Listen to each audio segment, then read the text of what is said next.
महाराष्ट्राच्या सार्वजनिक जीवनामध्ये ज्यांनी कष्ट करून प्रसंगी संघर्ष करून आपल्या कर्तृत्वाचा ठसा उमटवला अशांची यादी केली त्याची विराशी त्यांच्या नावाशिवाय पुरी होऊ शकत नाही.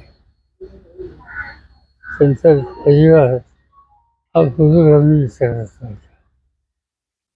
ते नारायण गुहा त्यांच्यापासून दत्ता फाशी असतील, प्रभाकर फाशी असतील आणि हल्ली जयंता फाशी असतील, या सगळ्यांनी आपली विचारधारा कधी सोडली नाही आणि तेच काम निराश त्यांनी उभ्या आयुष्यात केलं.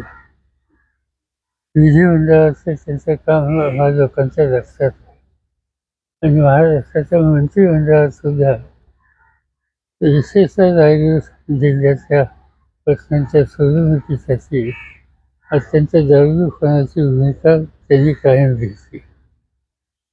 अलीकडच्या काळामध्ये कॅन्सरसारख्या व्याधींनी त्यांना घेरलं होतं, पण त्यांचा आत्मविश्वास हा कधी कमी झाला नव्हता.